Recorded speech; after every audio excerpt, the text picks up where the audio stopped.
Good night. It is November 28th, 2024, and it is a Thursday here in Sherbrooke. It's currently negative 1 degrees Celsius, 31 degrees Fahrenheit. It is officially freezing here in Sherbrooke. The sun this morning rose at 7:04 a.m. and it set at 4:07 p.m.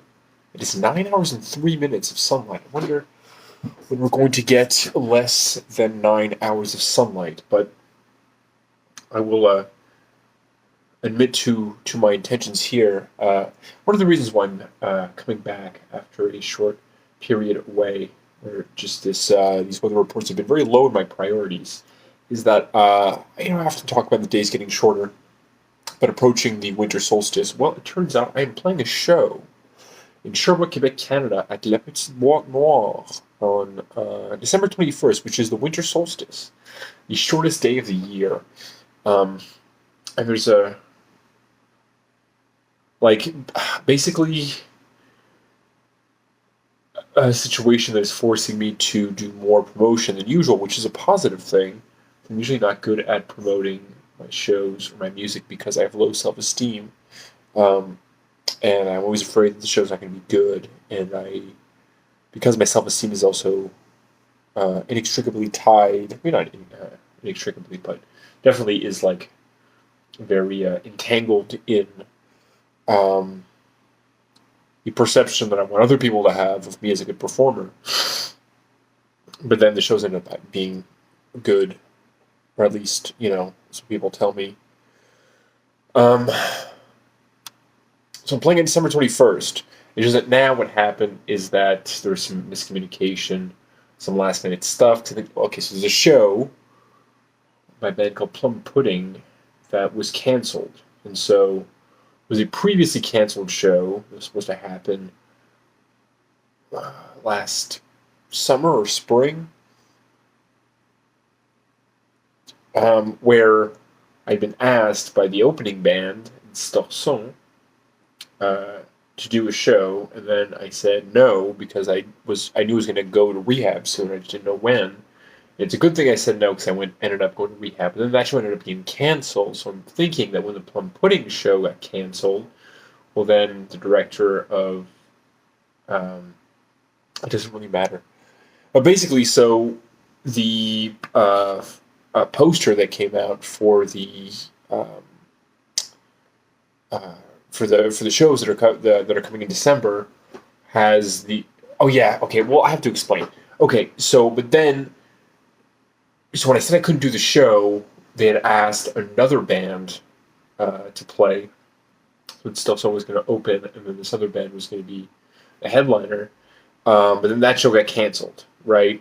So, but now, I guess sort of like last minute, there's some miscommunication, and then so it's that other band called Crack and Sound. I don't even know if they exist anymore, who are showing up on the posters, which ironically enough, I'm the person who puts up the physical posters. There's a Facebook event, but so like some places, like on the website where tickets are sold for this venue, it shows the canceled Plum Pudding show because that one the tickets were being sold through that ticketing service. But this show is sort of pay what you want, just donations.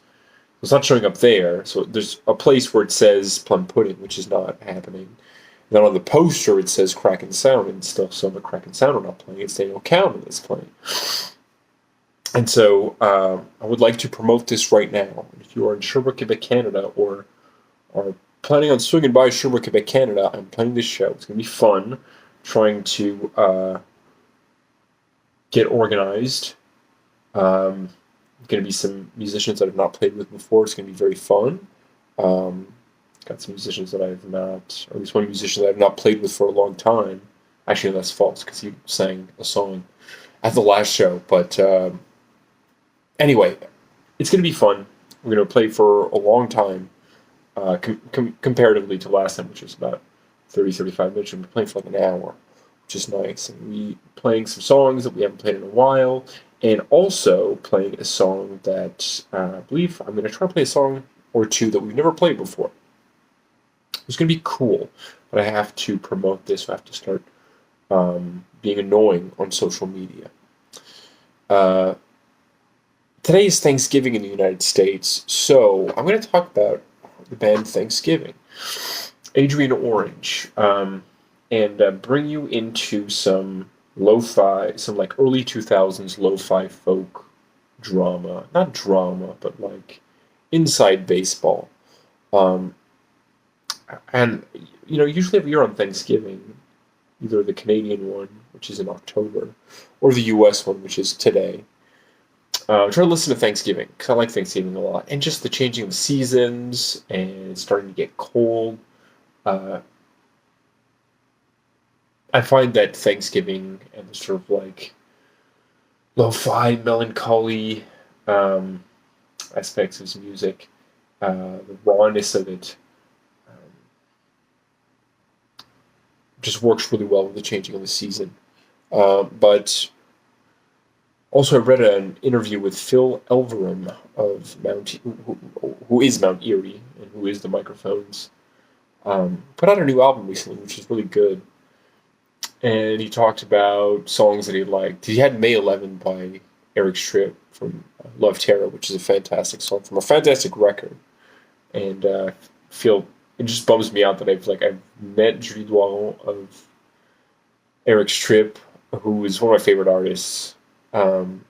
And I worked with her once and then met her one time, but I was like drunk both times, and I think that she thinks I'm annoying because I was being annoying. Maybe not the first time. The second time, he just showed up at the end of one of her shows and was just fucking drunk, and very embarrassed about that. But she's made two albums with Phil Elverum. Phil Elverum, uh, I have seen two interviews with him where he mentioned Thanksgiving because he's friends with Adrian Orange. They toured together. Um, I think Adrian Orange was sort of a little bit of a I don't know if protege is the correct word, but I think he saw the beauty in this much younger artist's work and approach to music, and it really touched him, and so he really put in a lot of effort to help him out. And the things that Adrian Orange um, hasn't really been around much. He popped up maybe like I don't know, probably close to a decade ago. Time flies, but he had gone away for a while, and it was in like 2012. He put out this really awful, a couple like tapes of really awful, awful electronic music. Just like it didn't make any sense, but not in a fun way. Just really bad. And then he made a Bandcamp, so he put a lot of his old stuff back on there. But then he has been like just has some periods where he just puts out a bunch of recordings, and most of them, honestly, they're just not good. He does a lot of recording with like an old like MacBook internal speaker, which is the worst sound. I've used that sound in music before, and it's the worst sound. I think it is the worst tool to record that I've ever heard in my life, and not in a fun way. And what I'm thinking about, I mean, the song that I'm thinking about is actually an entire live performance because broken up into songs on Bandcamp, and the link is down in the description. But I guess I'm talking about the song "Full Show" by Thanksgiving, but it's really the full show of Thanksgiving live at the Pop-Up House in Grand Junction from 2002. This has been quite some time. Um, and it says in the description, this was meant to be played from start to finish. So although you can listen to the individual songs, my favorites being Things Came in Rows. I love that song so much, and this performance is perfect. And Oh. Not on this album, but on this other live recording that he put out, which I haven't listened to yet. There is a song called Money Equals Dracula, which is a really fun name. It's possibly it's definitely one of the best song names I've heard in quite some time. Money Equals Dracula, but it's not on this album. It's a half hour, 29 minutes and 23 seconds, and every second is beautiful. It's believe just recorded with like there's a video of it on you. I guess I could just link the video. I'll link the video and the Bandcamp um, release because I'd recommend buying it, shooting him a couple bucks. Most of his music is pay what you want. Um, the show was so good, and it's such a raw, explosive, beautiful, transcendent performance by a fantastic artist who, yeah, I don't know the details, and it's none of my business. I might have talked about Thanksgiving before, but yes, he sort of disappeared for a bit, and then put out this awful, awful electronic music, and then disappeared again, and then just popped up on Bandcamp, and it's just been putting stuff out. But like, there's like one album, like I feel like his Bandcamp, there's like so many releases, they don't really make sense. Lots of covers, and it's just really weird. And he'll like delete stuff and re-upload it. I mean, he has all of his old stuff, but then sometimes he just changes the names. But like his music has been really important to me. And like he had put out a handful of records. Um, but yeah, like now it is all over like the Birds, which I had a. Sorry, I'm just gonna blow my nose. I had a copy of it, and it was CD, possibly a CDR, but yeah, this hand painted. Hand painted watercolor slipcase. It was so beautiful, and I gave it to a friend of mine. I wish I still had it. I mean, it's just an object, but it's such a good album. But yeah, we could be each other's evidence with Before You Died and Comets and some other songs on there. Bullseyes is so good. That whole record is so good. There's Nothing, which I love it so much. The song The Closer That I Come is one of my favorite songs ever. Some Lightning, Off With Your Hats, Rose Hips. I love The Closer That I Come. I think I might have talked about that one before. And then there was a self-titled one, which he should have on his Bandcamp. I don't know where it is. That one's so good. The song Fuck the World, Dead Deer and Other Animals. It was just, yeah, he was prolific. And then he put out Adrian Orange in her band. No, I think it was like Bitches is Lord. Was the last one that he did before he sort of disappeared. And yeah, then he did like AJO, which sucked, and AO, which sucked. I think Adrian Orange in her band was the last one. Sorry. And there's like a ton of stuff. And yeah, he'll like post stuff and delete it. Let me tell you what Phil Elverum said. Oh yeah, and then on the Bandcamp, I'll tell you that in a second. So he was asked, "How long have you known Adrian?" Probably, and he says, "Probably coming up on 20 years. He's younger than me, and I met him when he was this magical savant teenager that was writing these very wise songs. We became pretty close friends and traveled and toured and recorded together.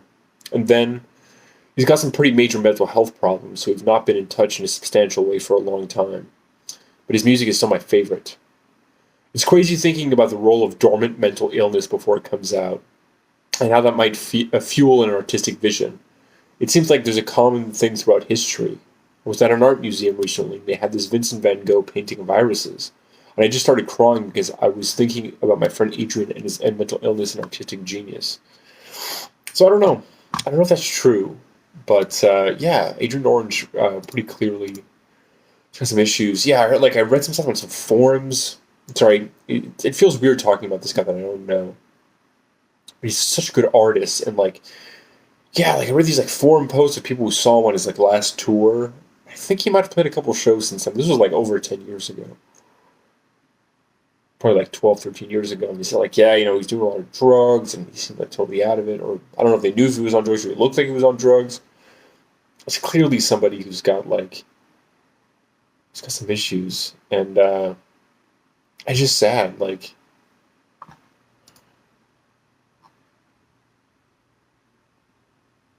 It's just very everything's all disorganized on his Bandcamp page. And yeah, he lives in Hawaii. and puts out some music, but I put out like one thing like several years, maybe like a decade ago. It was good. Yeah, so it just makes you sad. It's this thing where like back in the early 2000s, was this force to be reckoned with artistically. People were into the whole like weird folk blog sphere. Because kids, if you don't know, that's how we used to share music back in the early 2000s. It's just have these blogs that would just sort of curate these albums, post MP3s of these albums. That's how we pirated music. I mean, there's also like torrents and SoulSeek and stuff like that. But so yeah, like I mean, you have YouTube channels now that'll just like re-upload music, but back then it was just go to the blog and you just download this album. And yeah, I was really into folk music, weird folk music. This guy was a legend, and to me, he's still a legend. But it's just weird because he's still around. And it just, I don't know. I guess there's no. I'm trying to make a point. It's sort of weird to like know about this. Sort of like how, and this is not interesting to anybody but me. I did post about it one time on Reddit because I figured out that the album Crosses by Viking Moses is about Scout Niblet that I've talked about before. And I've got pretty good evidence. The album Crosses is about Viking Moses falling in love with a woman for like a summer. And I just said, she sang on some of his stuff. And they were both friends with Jason Molina. And she sang one of Jason Molina's songs. And then Jason Molina covered one of her songs. And it's a song called Emma's Smile or Little Emma's Smile. It's got Emma's name is Emma. I don't know, just the thing that just these two like artists. I love Viking Moses and Scout Niblet. And I guess it never really worked. I don't know, but like it just like all the pieces fit together, and I was like, holy shit. Um, uh, and just sort of weird to think about like your like musical idols fucking each other, and then maybe one person broke the other person's heart, or maybe it ended amicably. But it's none of my business. It's just in this parasocial internet age, it is interesting. I need to get up really early, and I don't want to. I don't have enough time, and we booked the early part of my day tomorrow too much, and it's pissing me off. So I don't want to go to bed, but I have to go to bed. I went to play Magic the Gathering tonight. I lost a bunch, but I had fun. And I did win a copy of Flusterstorm, which is not that expensive, but it's worth a few bucks, maybe like $10 or something. And that's it. My hands are very dry. I've started putting lotion on there. Check out Viking Moses. It's so good. Check out Viking Moses. Sorry, I meant Thanksgiving, but check out Viking Moses. The album, The Parts That Showed by Viking Moses, is a masterpiece. So I don't know what he's up to. It's just crazy, like all these like musicians that were so important to me, and still are important to me, but just define the vision I had of beauty and significance when I was much younger, are not up to much, it seems, like, as far as, like, visibility from my end. Like, Scout Niblet pretty much stopped making music, at least publicly. She hasn't played a show in, like, several years. She does tarot readings. I think the pandemic really fucked with her. I saw her, like...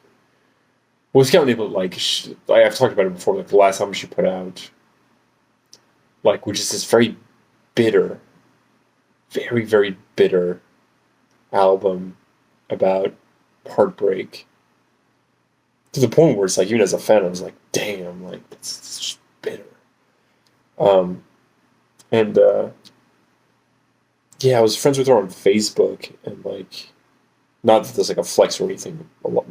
She just added people on Facebook or accepted people's friends requests, and yeah, she posted some stuff. Like one time, she posted like, I don't know, somebody like asked her like, I don't remember the context. She was sort of like complaining that people kept asking her to play old songs, but it's like, Emma, you haven't put out any songs at that point in like 6 or 7 years. Like, of course people ask for old songs. Anyway, um, and then she posted some stuff during the pandemic about like conspiracy stuff. And it's just, I don't know. So she does tarot readings. Viking Moses, I have no idea. He hasn't put out an album in like, when was the last Viking Moses album?